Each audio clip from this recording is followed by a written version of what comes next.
প্রিয় শিক্ষার্থী বন্ধুরা, আসসালামু আলাইকুম। আশা করি সবাই ভালো আছেন। আজ আমরা বিজনেস স্ট্যাটিস্টিক্স বইয়ের খুবই গুরুত্বপূর্ণ চ্যাপ্টার ইন্ডেক্স নাম্বার থেকে একটি অঙ্ক সমাধান করার চেষ্টা করব। এই অঙ্কগুলো প্রতিবারই পরীক্ষায় আসে, তো আপনারা এই অঙ্কগুলো বাসায় প্র্যাকটিস করবেন। তো আজকে আমরা যে অঙ্কটা সমাধান করব, আমরা একটু প্রথম থেকে পড়ে দেখি। এটা ন্যাশনাল ইউনিভার্সিটি বিবিএ মার্কেটিং 2018 সালে এসেছে, অ্যাকাউন্টিং 2014 এবং 2017 এবং ম্যানেজমেন্ট ডিপার্টমেন্ট 2020 সালে এসেছে, মানে অনেকবারই অঙ্ক এসেছে।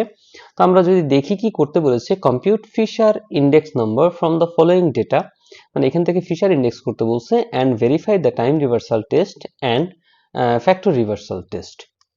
তো প্রথমে আমাদের আসলে ফিশার ইন্ডেক্স যেহেতু করতে হবে, ফিশার ইন্ডেক্সের করতে আমাদের, আপনারা জানেন, 9 ঘর লাগে। তো আমরা 9 ঘরের মাধ্যমে অঙ্কটা সমাধান করার চেষ্টা করব। তো প্রথমে দেখি পণ্য আছে, commodity A B C D, এখানে 4টা পণ্য আছে এবং 2018 সাল দেওয়া আছে এবং 2019 সাল দেওয়া আছে। তাহলে আমরা বলছি যে সর্বদাই আপনারা ছোট সালটাকে বেজ ইয়ার ধরবেন এবং বড় সালটাকে কারেন্ট ইয়ার ধরবেন। তো আমরা এখানে যদি ছোট সালটাকে বেজ ইয়ার ধরি, তাহলে প্রাইসকে যদি পি ধরি, তাহলে সর্বদা মনে রাখবেন যে বেজ ইয়ারকে আমরা ও ধরবো, বেজ ইয়ারকে কি ধরবো, ও, এবং কারেন্ট ইয়ার মানে যেটা বড় সাল সেটাকে আমরা ধরবো হচ্ছে এন, এবং কোয়ান্টিটিকে যদি আমরা কিউ ধরি, তাহলে এখানে লিখবো আমরা কিউ ও। আবার যদি প্রাইসকে পি ধরি, তাহলে কারেন্ট ইয়ারকে ধরবো এন, তাহলে কোয়ান্টিটিকে যদি আমরা কিউ ধরি, তাহলে কি হবে, কিউ এন। তাহলে আমরা যদি অঙ্কটা ছকের মাধ্যমে সুন্দর করে সাজাই, তাহলে আপনারা একটু খেয়াল করবেন যে table for calculation of Fisher index করবো আমরা এখান থেকে। তো কমোডিটি যেটা আছে এবিসিডি আমরা লিখলাম। এখন এখানে যে 4টা তথ্য দেওয়া আছে, 2018 সালের প্রাইস কোয়ান্টিটি, 2019 সালের প্রাইস কোয়ান্টিটি, এইখানে যা আছে আমরা হুবহুব ধরে নিয়ে আমরা অঙ্কে বসাই দেবো, একদম কপি পেস্ট করে। তো এখানে আমরা প্রথম প্রাইসটা আমরা P0 ধরে নিয়েছি। তাহলে এই যে 2018 সালে P0 10/7 যেটা দেওয়া আছে, এবং 2019 সালের যদি প্রাইসটা আমরা দেখি, তাহলে 2019 সালের প্রাইসকে আমরা এন ধরেছি। তাহলে 12/5/9/14, তাহলে আমরা এখানে 2019 সালের যে প্রাইসটা সেটা পিএন ধরেছি, 12/5/9/14।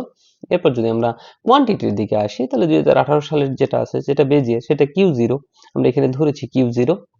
তো এখানে আছে 12/15/24/5, আমরা লিখে দিলাম 12/15/24/5, এবং 2019 সালে যেটা আছে সেটা কিউএন হবে, আমরা এখানে দেখাইছি, তাহলে 15/20/5। তাহলে আমরা এখানে 2019 সালেরটা কিউএন 15/20/5 দেখাই দিলাম। আমরা বারবার বলতেছি আপনারা কি কাজ করবেন, আপনারা আসলে বেজ ইয়ার যেটা আমরা ধরবো সেটাকে ও ধরবেন এবং যেটা কারেন্ট ইয়ার সেটাকে এন ধরবেন। তো এখন যদি আমরা অঙ্কটা ফিশার ইন্ডেক্সের সূত্রটা ব্যবহার করি, যে ফিশার ইন্ডেক্সের সূত্রটা হচ্ছে ওপিএন পিএন কিউ0 ভাগ হচ্ছে সামেশন পি0 কিউ0, এবং সামেশন পিএন কিউএন ভাগ হচ্ছে সামেশন পি0 কিউএন। তাহলে আপনারা যদি এই সূত্রে যা আছে এইভাবেই যদি অঙ্ক সমাধান করার চেষ্টা করেন, তাহলে সুবিধা হয়। তো আমরা প্রথম দেখি যে পিএন কিউ0 আছে, তাহলে আমরা এখানে লিখবো পিএন কিউ0, পিএন কিউ0। তাহলে পিএন কিউ0 কিভাবে করব আমরা, তাহলে পিএন হচ্ছে এই যে, আর Q0 হচ্ছে এই যে। তাহলে 12 গুণ করলে 140 হয়, আবার 5 গুণ করলে 75 হয়, আবার 9 যদি আমরা গুণ করি 216 হয়, এবং 14 যদি গুণ করি তাহলে 70 হয়। তাহলে 70 পরবর্তী অংশ হচ্ছে P0 Q0, তাহলে আমরা এখানে লিখলাম হচ্ছে P0 Q0। তাহলে P0 Q0 কিভাবে, এই যে হচ্ছে আমাদের P0 এবং এই যে হচ্ছে আমাদের Q0।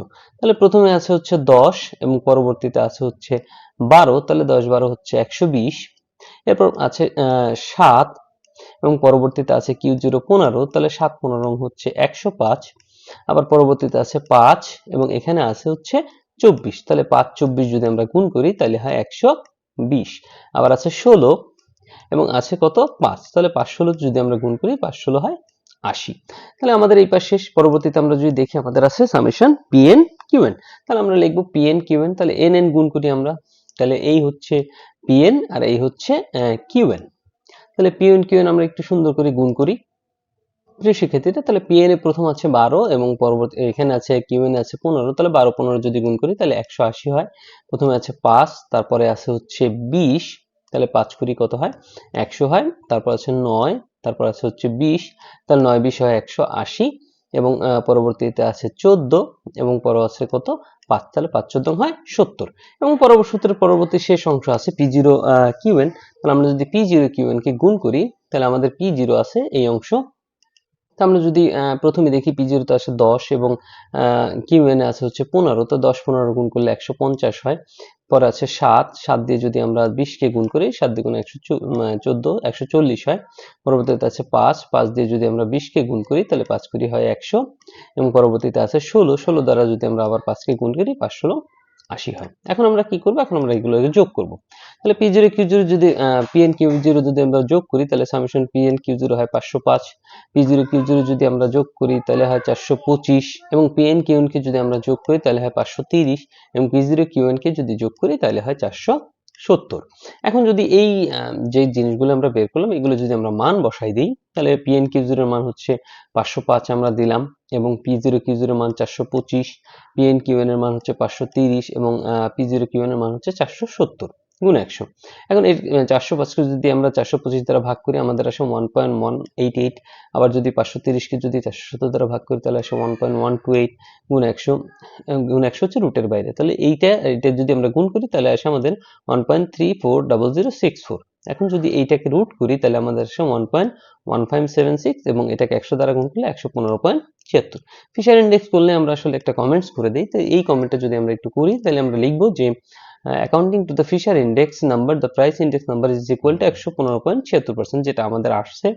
Haynes the index number is increase by, এটা আমরা সবসময় 100 মাইনাস করবো, যে রেজাল্টটা আসবে তাহলে 115.76 থেকে 100 মাইনাস করলে আসে 15.76 অ্যাজ কম্পেয়ার টু 2018 ইন 2019, মানে 2018 থেকে 2019 সালে 15.76% আসলে আমাদের চেঞ্জ হয়েছে। এই ছিল আমাদের ফিশার ইন্ডেক্স। প্রিয় শিক্ষার্থী বন্ধুরা, ন্যাশনাল ইউনিভার্সিটির বিবিএ এমবিএ সকল সাবজেক্টের পরবর্তীতে আপডেট পেতে এই ভিডিওটিতে লাইক করুন, চ্যানেলটি সাবস্ক্রাইব করুন এবং বেল বাটনে ক্লিক করে রাখুন। এখন আমরা অঙ্কের পরবর্তী যে ইম্পর্টেন্ট অংশটা বলছে সেটা হচ্ছে verify the time reversal test. এখান থেকে আমাদের কি করতে হবে? টাইম রিভার্সাল টেস্টের সমাধান করতে হবে। তো আমরা চলেন আগে দেখি যে টাইম রিভার্সাল টেস্টে কি করতে বলে। তো দেখি আমরা verification of time reversal test, TRT বলে সংক্ষেপে। The time reversal test is satisfied when OPN into NPO সমান সমান 1, মানে আমরা ওপিএন এর যে সূত্রটা আছে ফিশার ইন্ডেক্সের, এটার সাথে এনপি এর সূত্র গুণ করব এবং এটার রেজাল্ট আলটিমেটলি কি আসবে? 1 আসবে। তাহলে আমরা ওপিএন এর সূত্র জানি, কারণ ফিশার ইন্ডেক্সে এইমাত্র যে সূত্রটা লিখেছি সেটাই আসলে ওপিএন এর মানে ওপিএন। এখন আমরা যদি দেখি it is if the time is reverse then the above formula is. এখন আমরা কি করব? রিভার্স করে দিব, মানে এনটাকে আগে আনবো এবং ওটাকে পরে নিব। তাহলে আমরা লিখবো কি? এনপি ও। এখন প্রিয় শিক্ষার্থীরা একটা জিনিস খেয়াল করেন, এটা আমরা কিভাবে করব? এইখানে যে আমাদের পুরো অংশটা আছে এইটাকে আমরা ইন্টারচেঞ্জ করব। মানে কি? মানে হচ্ছে এই কোনাকুনি চেঞ্জ করব। কোনাকুনি, উপরে পিএন কিউ0 আছে, এই পিএন কিউ0 আমরা কোথায় নিব? নিচে নিব। পিএন কিউ0 নিচে, কোনাকুনি নিচে নিব, এবং এই P0 কিউএন যেটা আছে সেটা উপরে নিয়ে যাব। তাহলে সেটা যদি প্রথম আমরা করি, যে আমাদের প্রথম কি আছে না, তাহলে P0 কিউএনটা আছে হচ্ছে নিচে, এটা আমরা নিয়ে আসলাম কোথায়? উপরে, এবং পিএন কিউ0টা আছে উপরে, এটা আমরা নিয়ে আসবো কোথায়? নিচে। একইভাবে সেম, মানে ক্রস আকারে এটা P0 কিউ0টা আছে কোথায়? নিচে, আমরা নিয়ে আসবো কোথায়? P0 কিউ0টা উপরে। আবার পিএন কিউ0টা আছে কোথায়? উপরে, এবং পিএন কিউএনটা আমরা কোথায় নিয়ে আসবো? নিচে।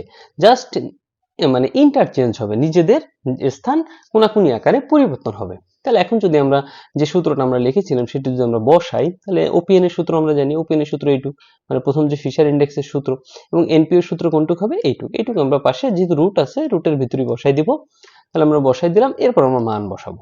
তাহলে আমরা লিখি substituting the required values in the above formula we have. এখন এখানে যার যার মান আছে, যেমন আমাদের পিএন কিউ0 মান কত ছিল? 505। কোথায় পেলাম আমরা? এই যে পিএন কিউ0 505, P0 কিউ0 কত? P0 কিউ0 হচ্ছে 425, এবং পিএন কিউএন হচ্ছে 530। এই যে আমরা পিএন কিউএন এর মান 530 বসাইলাম, এবং P0 কিউএন এর মান ছিল 470। এই যে 470। এখন এই যে পাশের যে মানগুলো আছে এগুলো যদি আমরা বসাই দিই, 470, 530, 425, 505। এখন একটা জিনিস খেয়াল করেন যে 425 আছে উপরে, নিচেও আছে কাটাকাটি, আবার 525 505 আছে, নিচেও 505 আছে, 530 আছে, উপরেও 530 আছে, 470 আছে, উপরেও 470 আছে। তাহলে আলটিমেটলি এটার রেজাল্ট হবে √1। তাহলে √1 কে যদি আমরা রুট করি তাহলে সেটার মান 1ই হয়। তাহলে আমরা প্রথমে লিখেছিলাম কি, যে ওপিএন ইন্টু এনপিও সমান সমান 1। তার মানে কি, টাইম রিভার্সাল টেস্ট হচ্ছে স্যাটিসফাইড, মানে আমরা যেটা করতে চেয়েছিলাম আমরা কাঙ্ক্ষিত রেজাল্টটা পেয়ে গেছি।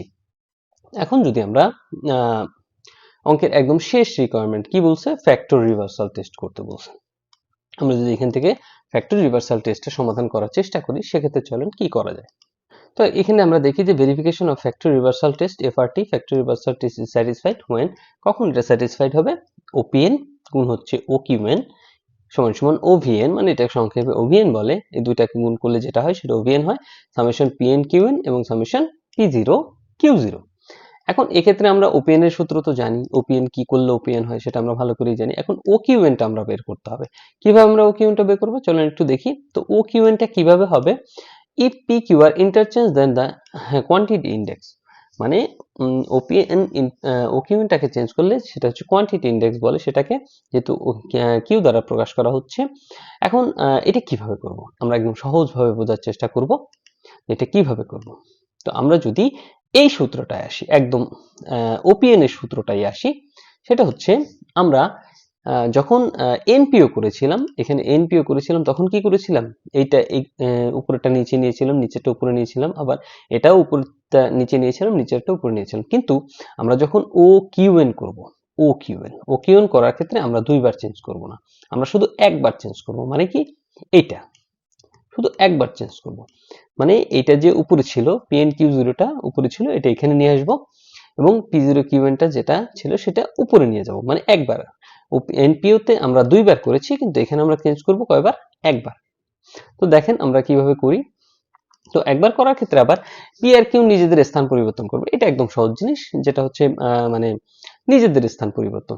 তাহলে আমরা ওপিএন এর সূত্রটা আবার একটু লিখি, দেখি আমরা ওপিএন এর সূত্র লিখলাম, এই যে ওপিএন এর, বারবার আমরা একই সূত্র লিখতেছি, ওপিএন এর সূত্রই পুরোটা। এখন আমাদের কি করতে হবে, ও কিউএন করতে হবে। ও কিউএন কে আমি বলেছিলাম কি, এইটা একবার চেঞ্জ হবে, এই পিএন কিউ জিরোটা কোথায় যাবে, নিচে চলে যাবে, এই যে আমরা, তাহলে কিউ জিরোটা আগে আসবে, তাহলে আমরা লিখলাম এই যে কিউ জিরো আগে, এবং পিএনটা পরে যাবে, এবং পিএনটা আমরা লিখলাম পরে। আবার এই যে নিচে ছিল পি জিরো কিউএন, তাহলে পি কিউএনটা আগে আসবে এবং পি জিরোটা পরে আসবে, এই যে কিউএনটা আগে আসছে এবং পি জিরোটা পরে বসছে, এবং এইখানে পিএন কিউএন যেটা ছিল সেটা সেম বসে যাবে, শুধু আমাদের স্থান পরিবর্তন হবে, মানে কিউএনটা আগে আসবে, তাহলে কিউএন পিএন, এবং এখানে পি জিরো কিউ জিরো ছিল, কিউ জিরো পি জিরো এটা সেম, মানে আমরা শুধু একবার চেঞ্জ করব। তাহলে আশা করি বিষয়টা বুঝতে পারছেন। তো এখন আমরা কি করব, এখন আমরা মান বসাই দিব। তাহলে আমরা লিখি যে substituting the required value in the above formula we have. তাহলে পিএন কিউ জিরো মান কত ছিল, 505, এবং পি জিরো কিউ জিরো মান কত ছিল, 425। কোথায় পেলাম আমরা, এই যে চকে পেয়েছি, 505, 425, 530, 470। তাহলে আমরা মান বসাই দিই, 530, 470, আবার বসাইলাম আমরা 470, 425, 530, 505। এখন দেখেন আমরা তো আগে টিআরটি যখন করছি তখন কাটাকাটি গিয়েছিল, এখানে আমরা 505 কাটাকাটি যায়, 470 কাটাকাটি যায়, তাহলে আমাদের থাকে কি, 530 দুইটা থাকে, তাহলে আমরা দিলাম 530 হোল স্কয়ার, 425 দুইটা থাকে, 425 হোল স্কয়ার, তাহলে স্কয়ারের রুটে কি হয়, কাটাকাটি যায়, তাহলে আমাদের থাকে 530 আর 425। এখন 530 কার মান, 530 হচ্ছে পিএন কিউএন এর মান। তাহলে আমরা একটু দেখি, এই যে আমরা পিএন কিউএন বসাই দিলাম, 530 এর মান সামেশন পিএন কিউএন, এবং 425 কার মান ছিল, 425 ছিল পি জিরো কিউ জিরো এর মান, তাহলে পি জিরো কিউ জিরো এর মান আমরা বসাই দিলাম। তাহলে আমাদের আসলে যে কাঙ্ক্ষিত রেজাল্টটা প্রয়োজন ছিল সেটা আমরা পেয়ে গেছি। তাহলে আমরা লিখতে পারি যে hence factory reversal test is satisfied. এই ছিল অঙ্কের সমাধান, আশা করি সবাই বুঝতে পারছেন, এবং অবশ্যই ডেসক্রিপশন বক্স চেক করবেন, কারণ এই বইয়ের অন্য অঙ্ক যেগুলো থাকে সেগুলো ডেসক্রিপশন বক্সে লিংক দেওয়া থাকে। আর পরের ক্লাসের জন্য অগ্রিম শুভেচ্ছা রইল, ভালো থাকবেন সবাই, আসসালামু আলাইকুম।